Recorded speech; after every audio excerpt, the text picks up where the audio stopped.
Bismillahirrahmanirrahim. Alhamdulillahi rabbil alamin. Wassalatu wassalamu ala al-mab'uthi rahmatan lil alamin.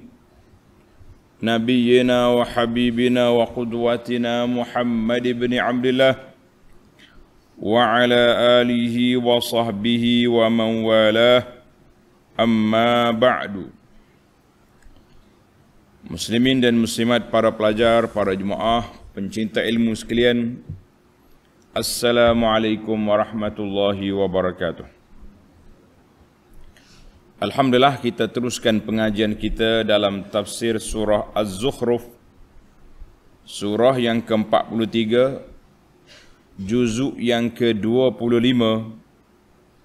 Ayat yang kita akan baca kali ini bermula ayat 57. Ayat 57 sampai 65. Sebab dia kisah satu episod cerita je. Iaitulah kisah yang berkait dengan Nabi Isa AS. Puak-puak kafir Quraisy kononnya nak jadikan Isa sebagai ikon ketua mereka dalam neraka. Na'udzubillah. Kemudian Allah perkenalkan hakikat sebenar siapakah Isa. Dan juga Allah SWT nyatakan sikap ahlul kitab terhadap Nabi Isa AS. Ada ahlul kitab yang melampau ghulu, yang jahat, mengatakan Isa anak tak baik. Ada pula yang melampau ke kiri pula, mengatakan Isa anak Tuhan ataupun dia Tuhan. Begitulah manusia. Ghulu, melampau kanan, melampau kiri, tak betul belaka. Yang betulnya kita pengikut umat Muhammad sallallahu alaihi wasallam, kita mengatakan Isa abdullahi wa rasuluh. Nabi Isa adalah hamba Allah Ta'ala dan Rasulnya. Itu yang betul. Yang kata anak Tuhan ke, yang kata anak tak betul ke, semua itu karut belaka. Baik para pelajar sekalian, oleh kerana ayat dia panjang, kita mukaddimah pendek. Mari kita pergi kepada bacaan ayat, beberapa ayat yang kita petik. Kemudian kita pergi kepada huraiannya insya-Allah. Bagi jemaah yang ada tafsir pimpinan Ar-Rahman edisi Jawi, muka surat 1077. 1077. أعوذ بالله السميع العليم من الشيطان الرجيم ولما ضرب ابن مريم مثلا إذا قومك منه يصدون وقالوا أآلهتنا خير أم هو ما ضربوه لك إلا جدلا بل هم قوم خصمون إن هو إلا عبد أنعمنا عليه وَجَعَلْنَاهُ مَثَلًا لِبَنِي إِسْرَائِيلَ وَلَوْ نَشَاءُ لَجَعَلْنَا مِنكُم مَلَائِكَةً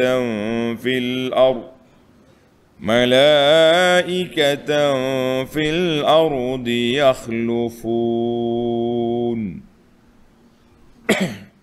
Break sekat dulu.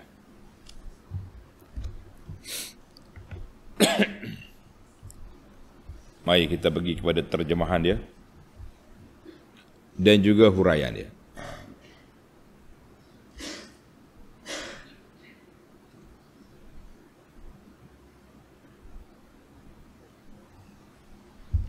Ayat 57. Walamma duriba ibnu Maryam masala,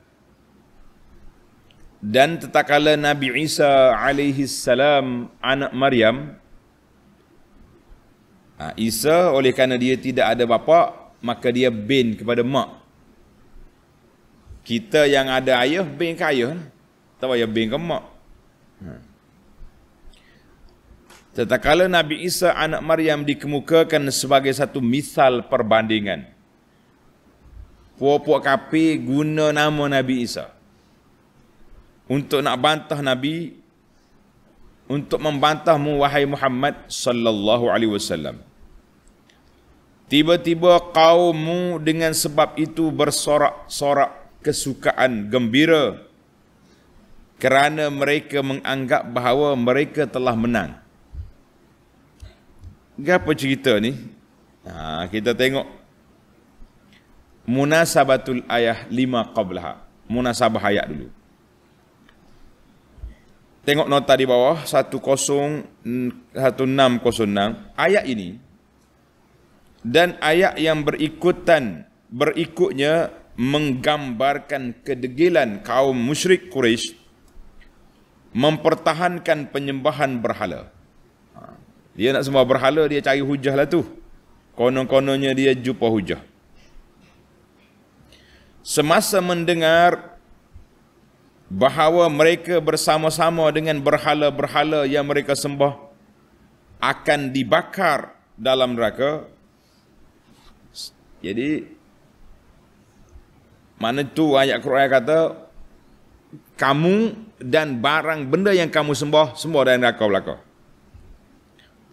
Salah seorang di antara mereka berhujah dengan Nabi sallallahu alaihi wasallam, katanya,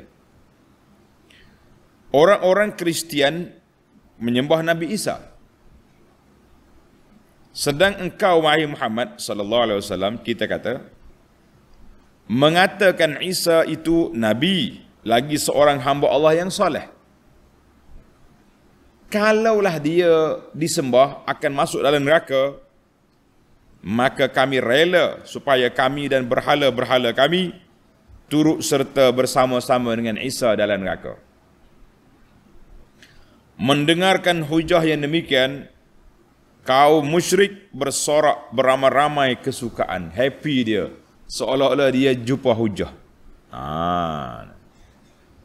Ini dia panggil tuan-tuan, dia panggil sabab nuzul. Sabab nuzul ini diceritakan bahawa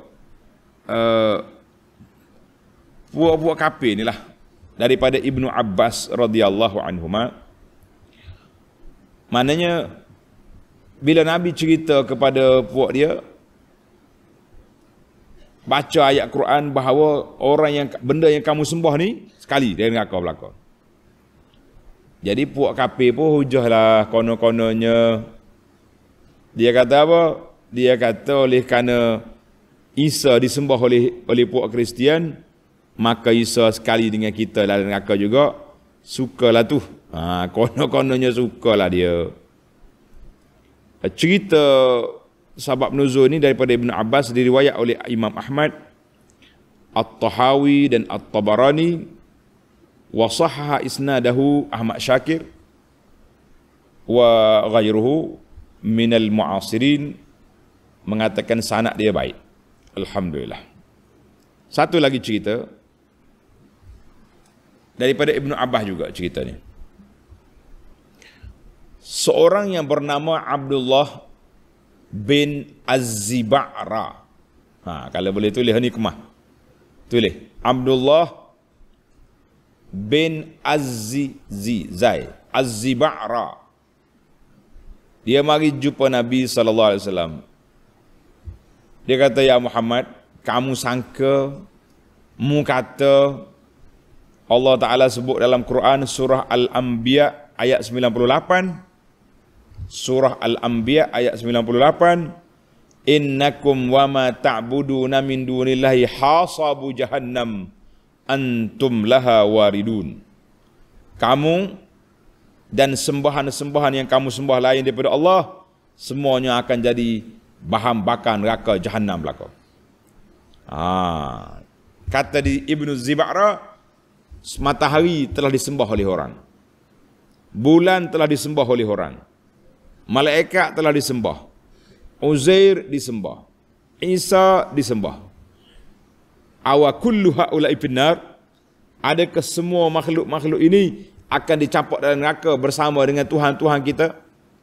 Konon-kononnya ada hujah lah tu. Ibnu Zib'ara. Maka Allah Ta'ala turunkan ayat surah Al-Anbiya ayat 101. Innal ladzina sabaqat mahum minnal husna ulaika anha mub'adun. Sesungguhnya orang-orang yang telah disebut dengan kebaikan-kebaikan mereka, macam malaikat, Nabi Isa, semua tu mub'adun, dijauhkan daripada neraka. Walaupun dia disembah, tapi bukan dia suruh sembah. Bukannya Nabi Isa suruh sembah dia, kacau pergi sembah dia. Maka malaikat, Nabi Isa, Uzair tak masuk neraka. Dan turun ayat Quran ini, walamma duriba ibnu Maryam masalan idza qaumuka minhu yasudun. Apabila Nabi Isa dijadikan ikon, konon-kononnya akan disumbat dalam neraka sekali dengan pengikut-pengikut Nasara. Jadi sukalah puak kafir kerana dia ada ketua dalam neraka. Ketua dianya Nabi Isa. Jadi cerita ni akhrajahu At-Tahawi fi syarhi Mushkil al-Athar wa Tabarani wal Hakim wa sahhaha isnadahu Al-Hakim wa Ibnu Al-Qayyim wa hassan al-hadis Ibnu Hajar wa qawwa isnadahu Syekh Syu'aib Al-Arnaud. Jadi ini panjanglah cerita tentang cerita Ibnu Zib'ara ini. Dibahas oleh ulama, contohnya Ibnu Ashur dalam tafsir dia tentang Ibnu Zib'ara. Jadi kita tak nak bahas panjanglah, kita sebut apa yang telah disebut oleh para ulama tafsir tentang kisah ayat ini. Jadi munasabah ayatnya apa dia?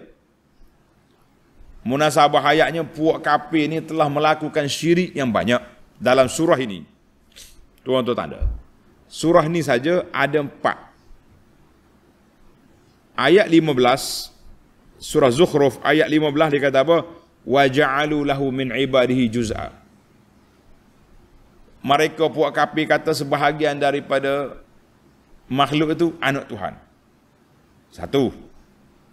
Ayat 19, mereka menamakan anak Tuhan itu siapa dia? Malaikat. Wa ja'alul malaikata alladzina hum ibadur rahmani inasa.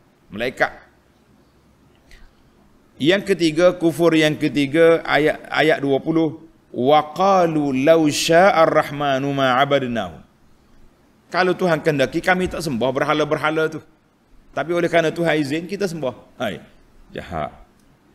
Yang keempat, surah Az-Zukhruf ayat 31, wa qalu laula nuzzila hadzal Qur'an 'ala rajulin minal qaryataini 'azim. Dia kata kalau Quran ni betul-betul nak turun kepada pemimpin-pemimpin besar di Mekah ataupun di Taif, bukan Muhammad. Yang kelima, kekufuran syirik yang kelima, ayat kita ni. Ayat walamma duriba ibnu Maryam masala, mereka jadikan Nabi Isa sebagai ikon, jadi ketua dia dalam neraka. Maka ayat ini 5 tempat puak-puak kafir menyatakan kesyirikan mereka dalam surah ini. Jadi alhamdulillah dalam ayat yang lepas kita telah sebut tentang kisah Nabi Musa, maka di sini kita akan sebut kisah Nabi Isa alaihissalam, kerana Musa dengan Isa ni di antara dua nabi yang ramai pengikut. Sampai hari ini pun ramai lagi pengikut Yahudi, pengikut Nasara.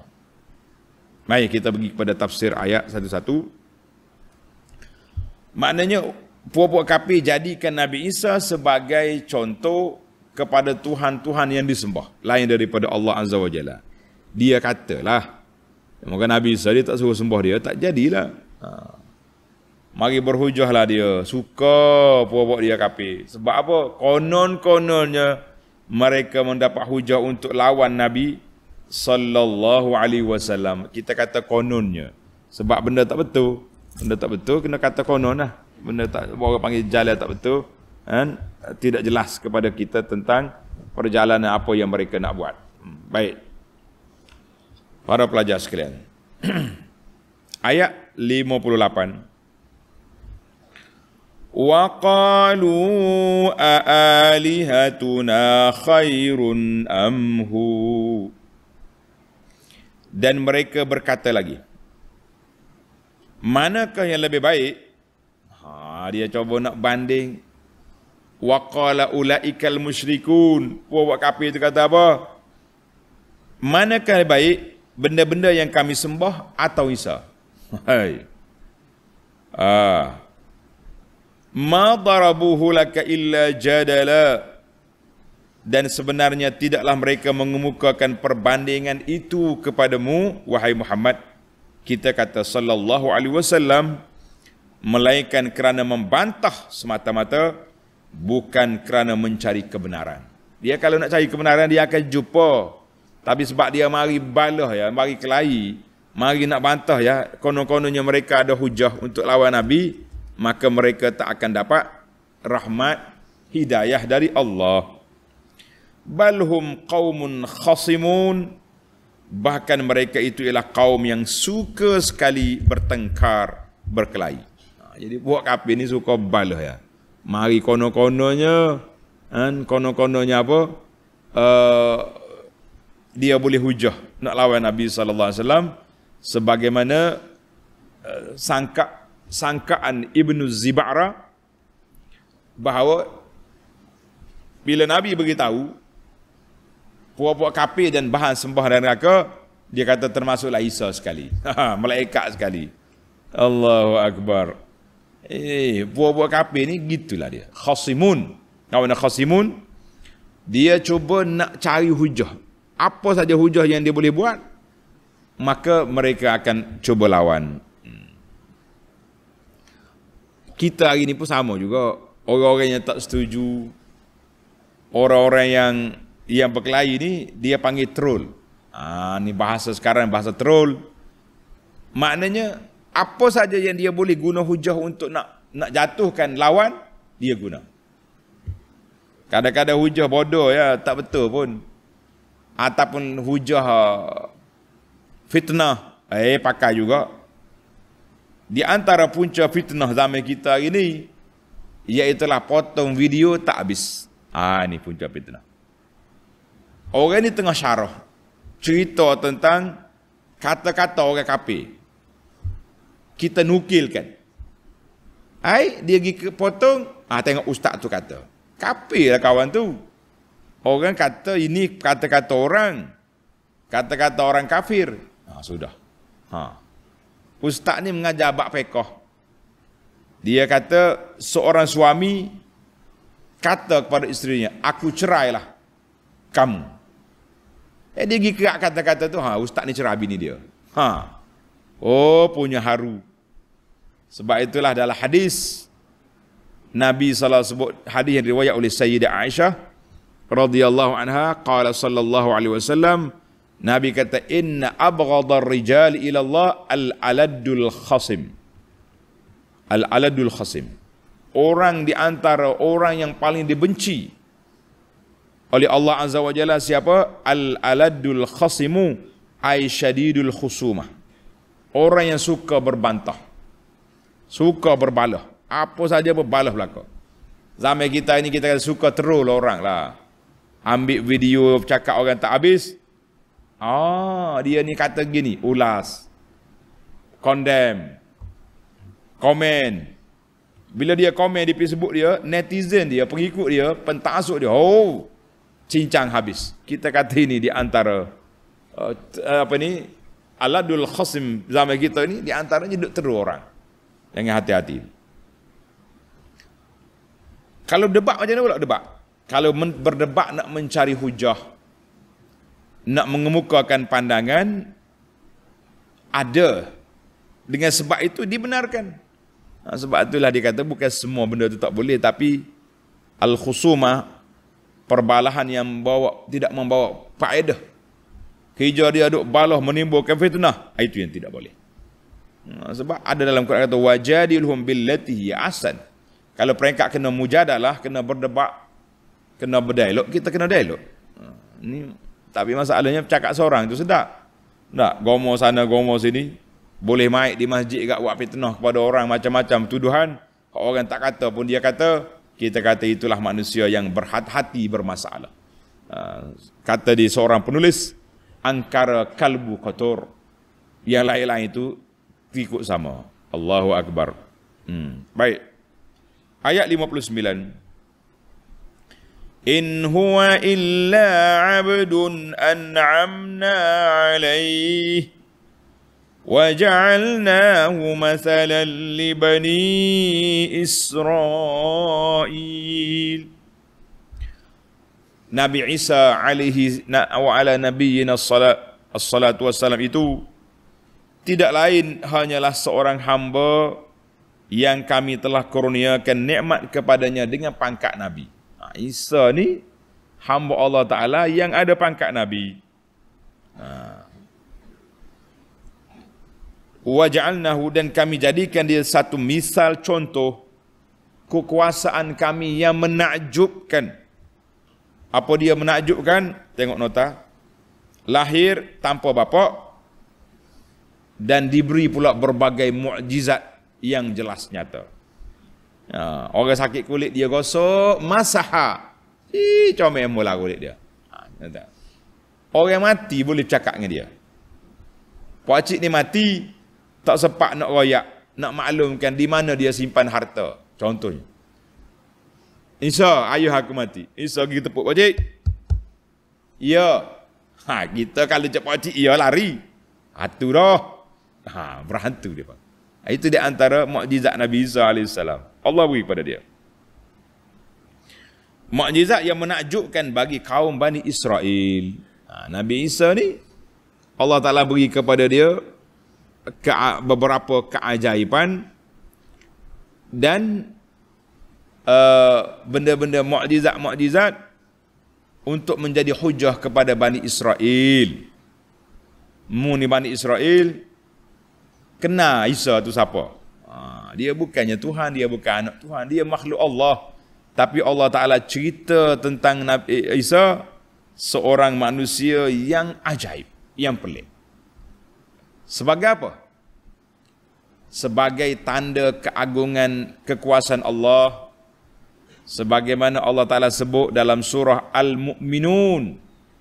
Tulis, surah Al-Mu'minun ayat 50. Allah kata, wa ja'alna ibna Maryama wa ummahu ayah. Kami jadikan ibnu Maryam. Siapa dia ibnu Maryam? Isa. Wa ummahu, dan maknya, ibu dia Maryam. Apa dia? Ayah, tanda. Salah satu daripada tanda kekuasaan Allah Azza wa Jalla. Apa dia tanda? Allah Ta'ala ciptakan dia tanpa bapa. Maryam boleh mengandung tanpa suami. Kalau orang lain mengandung tanpa suami, ngaku macam Maryam, tampal lalu. Bahasa budak ni. Kelentong besar dipanggil. Baik. Mari kita pergi pada ayat 60. Walau nasha'u laja'alna minkum malaikatan fil ardi yakhlufun. Dan kalaulah kami kehendaki, kami berkuasa melahirkan daripada kamu, wahai kaum laki-laki, malaikat mengganti kamu menjalankan urusan di muka bumi. Ayat ini dipanggil nak jawab keserabutan. Serabut kau buat kafir ni. Tengok nota di bawah. Dia kata apa? Nota 1608. Yakni, sebagaimana Allah Ta'ala berkuasa menjadikan Nabi Isa lahir dari perempuan dengan tidak berbapa, maka kalau Allah kehendaki, Allah berkuasa menjadikan malaikat lahir dari kalangan manusia, laki-laki dengan tidak beribu. Boleh je. Maknanya Allah nak bagi tahu kepada puak kafir, mu jangan duk penipala ke. Semua ni kuasa aku. Kalau Isa lahir tanpa bapa, aku boleh lahirkan malaikat daripada laki-laki tanpa ibu. Jangan pula ayat ni bila dengar puak-puak LGBT ni, boleh je laki-laki. Ini masal, ini contoh cerita. Jadi tengok munasabah ayat ni. Dalam ayat yang lepas Allah Ta'ala batalkan, menyatakan kesesatan puak-puak Nasara yang menyangka Isa sebagai anak Tuhan. Allah kata cukuplah kamu Isa itu sebagai hamba Allah yang diberi pangkat Nabi dan kerasulan, diutuskan kepada Bani Israel, Kemudian Allah batalkan juga ayat ini, membatalkan dakwaan sebahagian daripada puak-puak kafir Mekah yang mengatakan malaikat itu juga anak Tuhan. Ataupun dia nak malaikat mari jadi rasul, tak mau orang. Maka Allah kata boleh je. Kalau aku nak aku jadikan malaikat ni ganti kamu di atas muka bumi ni, boleh. Tapi dah ketetapan Allah Azza wa Jalla bahawa yang duduk di atas muka bumi ni siapa? Manusia. Malaikat duduk di langit, cuma dia turun buat kerja di bumi. Allahu Akbar. Nak sangat. Baik. Tengok ayat 61. Wa innahu la'ilmun lis-sa'ati fala tamtarunna biha wattabi'un. Hadza siratum mustaqim. Dan sesungguhnya Nabi Isa menjadi tanda tentang kedatangan hari kiamat. Nabi Isa akan turun di akhir zaman. Bila Nabi Isa, kita kena ingatlah akidah kita Ahlus Sunnah ni, bahawa Nabi Isa AS sekarang berada di mana? Mana? Di langit. Dekat nak kiamat, dia akan turun. Tempat dia turun di Syam. Nabi Isa akan turun. Menjadi tanda kedatangan hari kiamat. Kata Imamul Mawardi, tulis, kata Mawardi rahimahullah, wa innahu la'ilmun lis-sa'ah. Dia itu, iaitulah Quran itu sendiri tanda kiamat. Sebab apa? Allah Ta'ala cerita dalam Quran tentang kebangkitan semula. Satu. Ada yang mengatakan Ihya Isa al-Mauta, Nabi Isa sendiri mampu menghidupkan orang mati. Itu tanda juga kebangkitan semula. Kalau Nabi Isa boleh hidup orang mati, Allah Ta'ala lagilah berkuasa.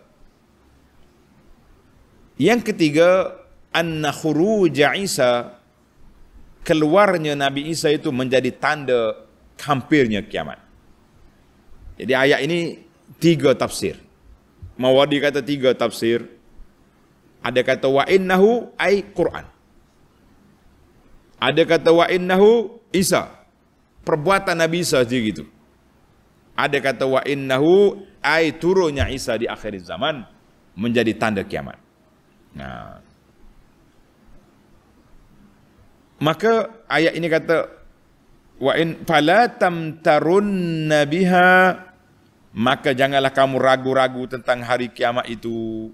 La tamtarun ay la tasyukku, jangan syak kiamat itu akan berlaku, jangan syak. Kalau syak kita akan rugi besar. Dalam hadis, tanda hadis ini pelajar. Wa an Abi Hurairah radhiyallahu anhu qala Rasulullah sallallahu alaihi wasallam wallazi nafsi biyadihi la yushikanna an yanzila fikum ibnu Maryam hakaman muqsita. Nabi bersumpah bahawa selagi akan turun kepada kamu Isa bin Maryam akan menjadi pemerintah yang adil. Fayaksiral salib, Nabi Isa perintahkan semua salib-salib patah belaka. Apa salib? Aku hidup lagi ni, salib apa? Malu besar pokok Nasara nanti. Wa yaqtulal khinzir, Isa kata babi-babi bunuh belaka. Apa duk menyodok sini? Wa yadha'ul jizyah, cukai-cukai ini dihapuskan. Pada waktu itu yafidul mal hatta la yakbalahu ahadun. Harta melimpah ruah. Sepak kata orang, berjalan-jalan pau sepak. Aduh, apa ni? Ketum emas. Ambil pikul balik. Nak pergi jual tak laku. Jual apa? Aku ada ketum juga. Zaman Nabi Isa. Ada ini sahih. Rawahul Bukhari wal lafzu lahu wa Muslim. Nabi Isa ni jelas kepada kita, ada sebahagian penulis Islam juga dia nafikan turunnya Nabi Isa AS. Dia kata Nabi Isa mati. Tak apalah, yang penting kita Ahlus Sunnah wal Jamaah pengikut sunnah Nabi SAW ini, kita beryakin Nabi Isa berada di langit dan dia akan turun di akhir zaman sebagai salah satu daripada tanda kiamat besar. Allahu Akbar. Maka dengan itu, wattabi'uni hadha siratum mustaqim. Dan turutlah petunjukku kerana inilah jalan yang lurus. Jadi kalau kita nak selamat, ikutlah petunjuk Nabi sallallahu alaihi wasallam. Jalan yang lurus, tulis ni para pelajar, jalan nak pergi ke syurga satu je lorong. Lorong mana? Lorong one way kata orang. Yang dibawa oleh Nabi sallallahu alaihi wasallam, itu yang lorong ke syurga. Mau ambil lorong lain, ambil jalan lain, jawabnya tak sampai. Tak ikut lain. Lorong syaitan tu banyak. Lorong yang dibawa oleh Nabi satu. Wa anna hadza sirati mustaqim. Jangan berani-berani kita. Allahu Akbar. Tengok ayat 62. Wala yasuddannakumus syaitan innahu lakum aduwwum mubin. Dan janganlah syaitan menghalang kamu daripada menurut jalan yang benar. Sesungguhnya syaitan itu musuh yang nyata bagi kamu. Kita ni yang ingat-ingat. Bila Allah Ta'ala perintahkan kepada kita perkara arahan dan larangan, maka di sini Allah Ta'ala peringatkan kepada kita, mu jangan hati-hati. Kamu nak buat benda baik, kamu nak tinggal benda mungkar, syaitan mari lalu. Apa ni? Muda lagi nak taubat dah. Dia mari. Muda lagi nak pergi Mekah dah. Sabar dulu. Enjoy dulu sekarang. Bagi ahli ibadat pula syaitan mari pula. Muda baca hak Nabi aja ya. Nah, apa ni? Semua benda Nabi. Ni, nak berzikir, nak berdoa, mai perisa Muslim, cari hak Nabi. Ni hak sedap lagi ni. Hak direka sendiri. Nak zikir kena melompat. Zikir breakdown, macam-macam nama ada. Zikir breakdown. Piuk-piuk pusing kepala, itu mainan syaitan. Maka Allah Ta'ala peringatkan kepada kita, innahu lakum aduwwum mubin. Syaitan ni musuh yang sangat ketat bagi kamu. Kerja dia nak menyesatkan kamu. Kalau kamu ikut dia, nanya. Baik, kita pergi balik semula kepada kisah Sayyidina Isa. Ayat 63. Walamma jaa Isa bil bayyinati qala qad ji'tukum bil hikmah wa liubayyina lakum ba'dal ladzi takhtalifuna fihi fattaqullaha wa ati'un. Dan tatkala Nabi Isa datang kepada kaumnya dengan membawa keterangan-keterangan yang nyata, berkatalah ia. Nabi Isa mari jumpa kaum dia bawa keterangan yang nyata. Dia kata apa? Berkatalah ia, sesungguhnya aku datang kepada kamu dengan membawa hikmah. Apa dia hikmah di sini? Membawa ajaran daripada Allah Azza wa Jalla. Aku ni Nabi, aku Rasul, aku bawa Injil. Itu dia panggil hikmah ni macam-macam. Ajaran yang baik-baik, yang comel-comel, ajaran daripada Allah. Dan untuk menerangkan kepada kamu akan sebahagian dari perkara-perkara agama yang kamu berselisihan padanya. Oleh itu, bertakwalah kamu kepada Allah dan taatlah kamu kepadaku. Ini Nabi Isa bagi dakwah. Dia mari dia jumpa kepada kaum dia. Kaumku, kerja akunya Nabi, kan? Kerja akunya Nabi, kerja akunya berdakwah, ajak kepada kamu, tapi kamu pula berkelahi sama-sama, kamu berkhilaf. Allahu Akbar.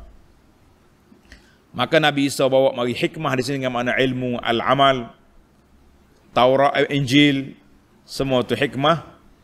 Cuma bila Nabi Isa bagi tahu, aku akan jelaskan kepada kamu apa yang menyebabkan kamu berselisihan.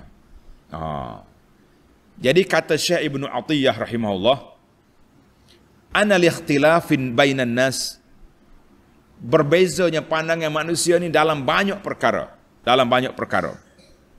Sama ada perkara akhirat atau perkara dunia, balah je kita. Di antara bendanya tak ada terlibat dengan agama langsung, berkelahi juga. Orang-orang pasar pagi, bazar, berebut, tapak bazar. Tempat saya jual sini, tempat saya, itu orang dunia. Berebut parking kereta apa berkelahi. Berebut nak beli tanah apa berkelahi. Maka orang agama pula berkelahi dalam bidang agama, masing-masing kelahi. Ahli Taurat berkelahi tentang Taurat.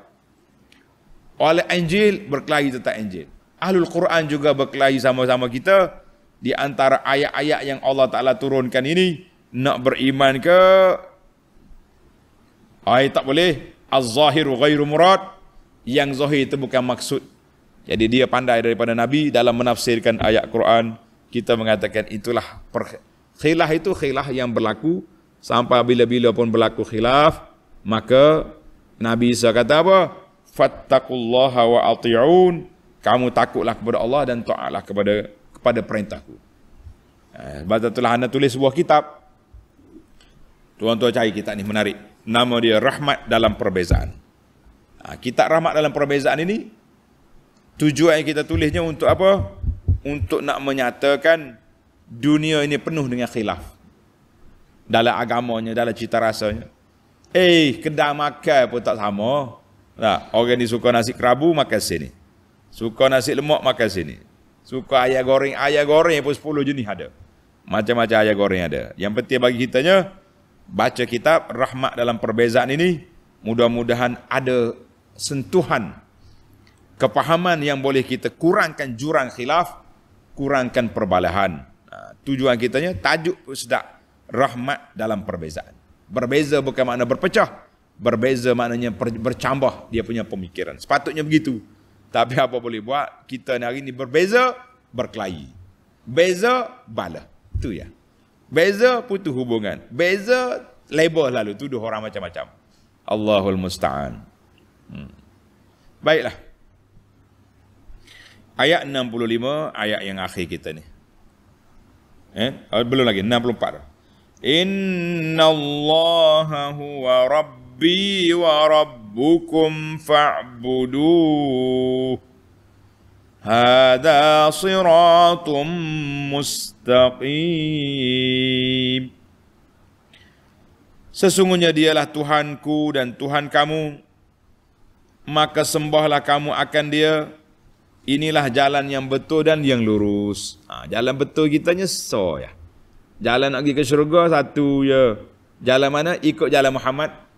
Ikut jalan yang dibawa oleh Nabi kita sallallahu alaihi wasallam, maka kita sampai di sana insya-Allah. Tapi apa boleh buat? Walaupun Qurannya satu, nabinya seorang, agamanya sama, perbalahan yang begitu dahsyat. Saya letak dalam ni satu syair. Seorang penyair dia, pendakwah ni dia berjalan sana sini. Dia kata, aku berjalan ke timur dan ke barat, aku dapati umat Islam ni umat yang besar, alat untuk bersatu besar dengan Qurannya, dengan sunnahnya, tapi mereka lah orang yang kuat berkelahi. Kuatkanlah kita balas sama kita. Sekarang ni pula angin, ribut, label tuduh-menuduh orang ni, cukup mantap. Cukup laris. Tak setuju ya? Label selalu orang ni. Tak kira lah orang apa pun. Label yang dia buat pula label berat. Label jahat. Allahu Akbar. Dia punya stiker dia kuat. Kadang-kadang stiker dia tu gam kuat. Pak sekali dia tempel atas muka orang ni, tak lepas-lepas. Ada kadang-kadang label tu tak apa kuat dia punya gam, selamatlah kita. Tengok dalam hadis. Wa an Muawiyah bin Abi Sufyan radhiyallahu anhuma qala ala inna Rasulullah sallallahu alaihi wasallam fina. Nabi pernah berkhutbah kepada kami. Nabi kata apa? Ala inna man qablakum min ahli kitab. Sahabat semua ingat. Puak-puak ahlul kitab telah berpecah sebanyak 72 pegangan. Wa anna hazihil millah, agama kita ni, puak kita ni, akan berpecah 73. 72 dalam neraka, satu je ke syurga. Wahya al-jamaah. Jadi sekarang ni kita duk berebut jamaah ni lah. Ahlus sunnah wal jamaah. Jamaah mana yang kita nak pakai ni? Jadi kita tengok dalam sejarah Islam, kurun-kurun mufaddalah, itulah dipanggil, ikutlah cara jamaah Nabi, para sahabat, ulama-ulama besar di kalangan ulama tabi'in, dia panggil ulama salafus soleh, itulah dia panggil al-jamaah. Kemudian ulama kita zaman kita sekarang ini pun yang mengikut cara mereka, itulah dia panggil al-jamaah. Ahlus sunnah wal jamaah. Bukan jamaah NGO, tidak. Setengah orang yang buat NGO, itulah jamaah kita lah. Itu NGO yang didaftar je. Daftar je berapa ringgit harga daftar tu. Tapi declare tu besar. Baik, hadis ini rawahu Abu Daud wal lafzu lahu wa Ahmad wa hasana isnadahu Syekh Al-Imam Ibnu Katsir wa ghairuhu. Baiklah. Ayat yang terakhir, ayat 65. Fawailul lilladzina zalamu min azabi yaumin alim. Dan kebinasaan Allah bagi orang-orang yang zalim itu kerana azab seksa yang tidak terperi sakitnya pada hari kiamat. Dia orang zalim, kenalah mereka ini pada hari kiamat. Wal iyazubillah, kita minta berlindung dengan Allah Ta'ala daripada orang yang masuk dalam kepala orang zalim. Zalim yang paling besar sekali siapa? Syirik terhadap Allah Azza wa Jalla. Zalimnya Nasara sebab dia kata Isa anak Tuhan. Zalimnya puak Yahudi sebab dia kata Uzair anak Tuhan. Zalimnya puak kafir sebab mencari Tuhan-Tuhan lain daripada Allah. Kita orang yang beriman ni pun hati-hati tuan-tuan. Jangan buat zalim dengan melakukan dosa dan maksiat, kerana itu dia panggil zalim. Na'udzubillah. Baik. Tamatlah ayat kita. Panjang sikit hari ni. Kan? 57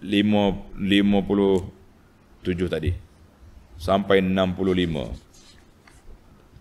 Ayat 57 sampai 65. Sekarang ni kita korek pula. Korek apa? Nak korek fawaid. Mari kita cari faedah. Tulis. Faedah yang pertama, ayat yang pertama. Walamma duriba ibnu Maryam masalan idza qaumuka minhu yasuddun.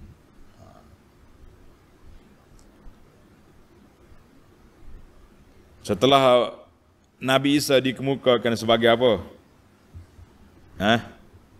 Sebagai contoh ketua, kono-kononnya lah masuk neraka, dia kata apa? Maka ayat ini mengajar kepada kita bahawa para jemaah sekalian, mengajar kepada kita supaya tepat fakta maklumat yang kita nak bincang itu kena jelas. Jangan ambil orang kata kemudian kita bina di atas itu. Bina atas apa? Bina di atas sangkaan, buat analisa kesimpulan. Ini bahaya sekali. Dia buat apa ni, persepsi sendiri, kemudian daripada persepsi itulah dibinanya hukum ke atas orang. Jangan. Bahaya sekali hari ini manusia mendakwa, "Oi, aku tahu dalam hati dia tu. Aku tahu perut pedar dia." Bahaya macam ni. Mana kita tahu dalam hati orang? Maka Allah Ta'ala gambar di sini, puak-puak kafir suka, Ibnu Ziba'ra happy. Sebab apa? Dia boleh nak masukkan Isa ke dalam neraka sekali dengan Tuhan dia. Konon-kononnya begitu. Jadi kita pun jangan. Kalau kita nak buat kajian, nak buat tuduhan, nak buat analisa, analisa yang tepat, yang telus. Nak kaji tentang orang, kaji pemikiran dia. Kaji daripada perbuatan dia, daripada buku-buku dia. Baru betul. Dia ni baik, siapa kata? Orang tu kata. Orang tu baca kedua, orang ni tak baca. Habis macam mana? Jadi pelajar-pelajar kena ingat. Puak kafir salah guna hujah. Ibnu Ziba'ra dengan geng-geng dia salah guna hujah. Konon-kononnya malaikat, Nabi Isa, Uzair, siapa lagi? Matahari, bulan ni akan dicapak dengan neraka sekali dengan Tuhan-Tuhan mereka. Ini dia panggil analisa salah. Bila fakta salah, analisa juga salah. Ingat baik, tulis. Apabila fakta salah, analisa salah. Kita pergi buat conclusion, buat persepsi sendiri, kemudian kita buat tuduhan kepada orang. Jangan, tuan-tuan. Sebab itulah, kalau kita nak jadi pengkaji, pengkritik, baca habis, kiri dan kanan. Ni ambil hak kanan, hak kita nak je. Buat kesimpulan atas kepala orang. Jangan sekali-kali. Faedah yang kedua. Ayat 58. Wa qalu aalihatuna khairun amhu ma darabuhu laka illa jadala. Mereka ni kerja dianya bawa nak bandingan di antara Isa dengan Tuhan dia. Apa yang mereka buat itu semata-mata jadal. Apa dia mana jadal? Nak berbantah je. Maka ulama tadabbur kata fihi zammul jadali wal mira'. Ayat ini mencela orang yang suka berbantah, suka berbalah. Suka berbantah, suka berbalah. Iaitu berhujah semata-mata nak menegakkan benang basah, nak menegakkan benda salah.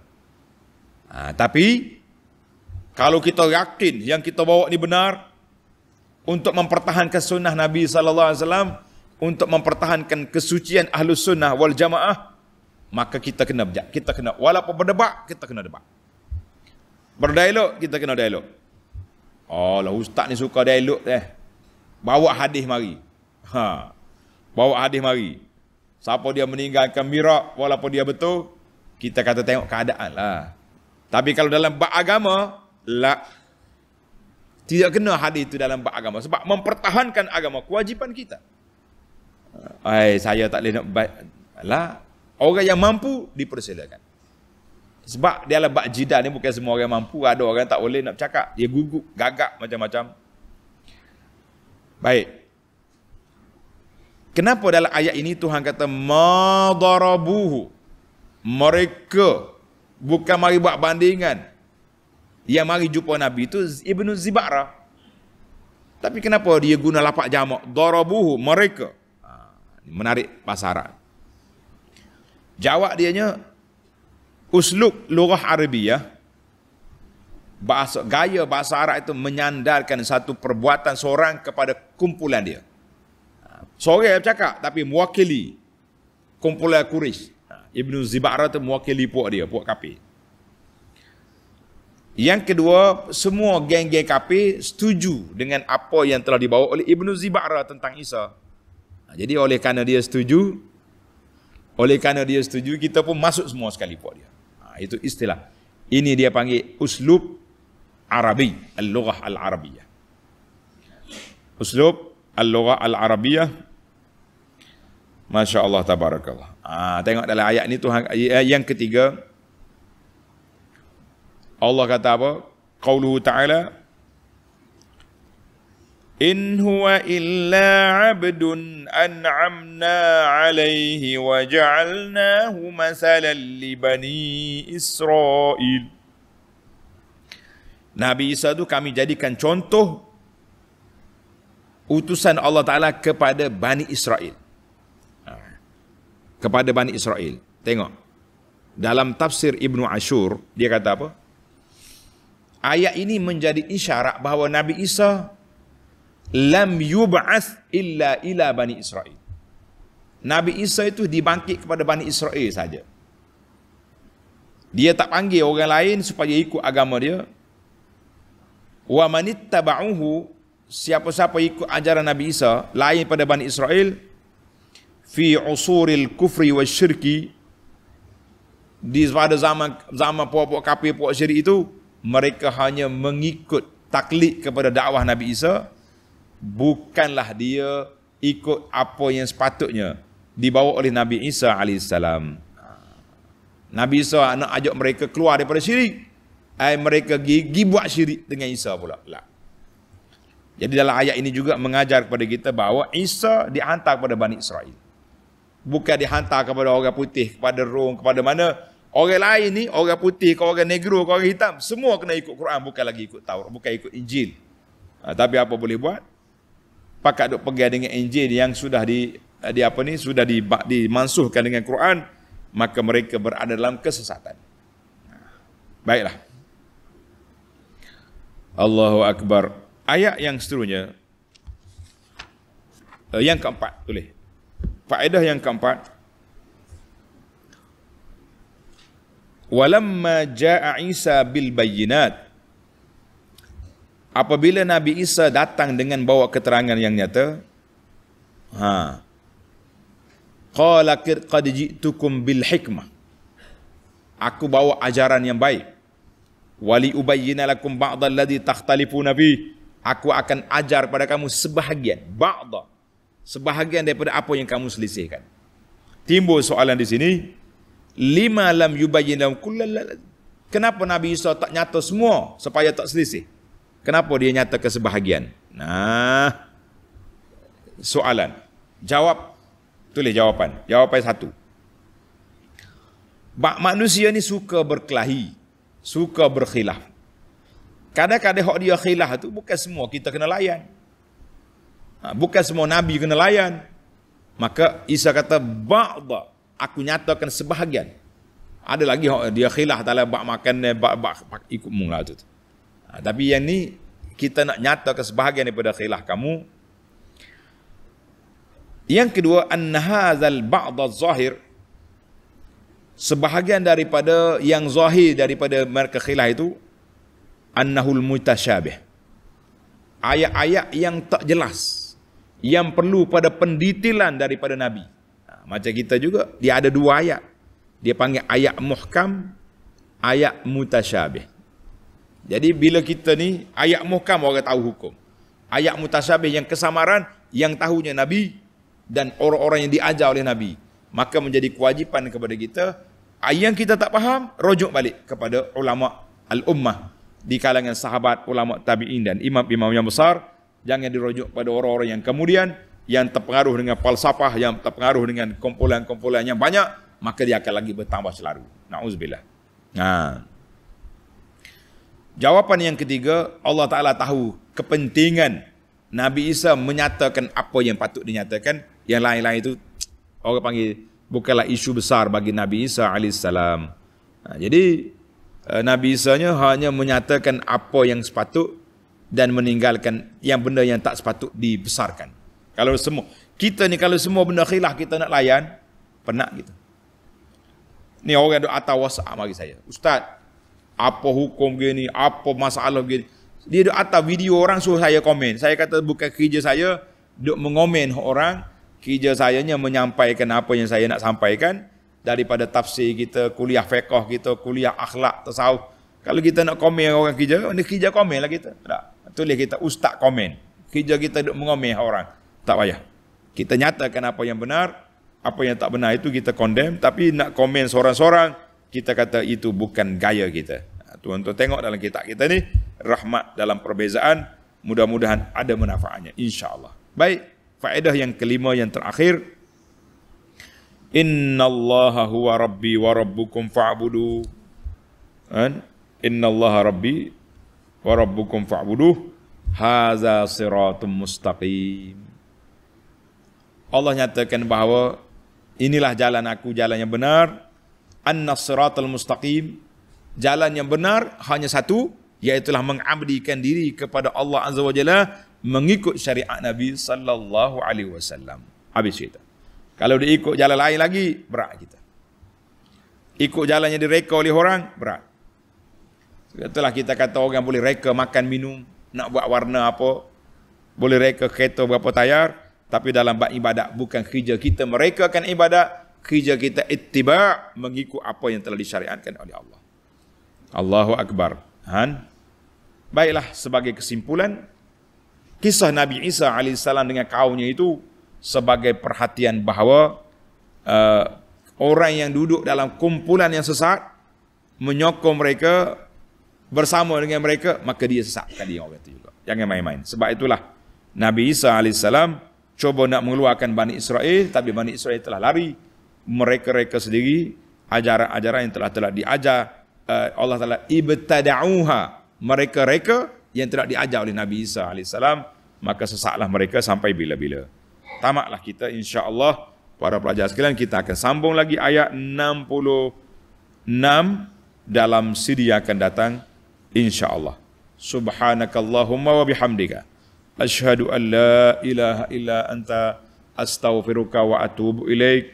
Wa sallallahu ala nabiyyina Muhammadin wa ala alihi wa sahbihi ajma'in walhamdulillahi rabbil alamin. Wassalamu alaikum warahmatullahi wabarakatuh.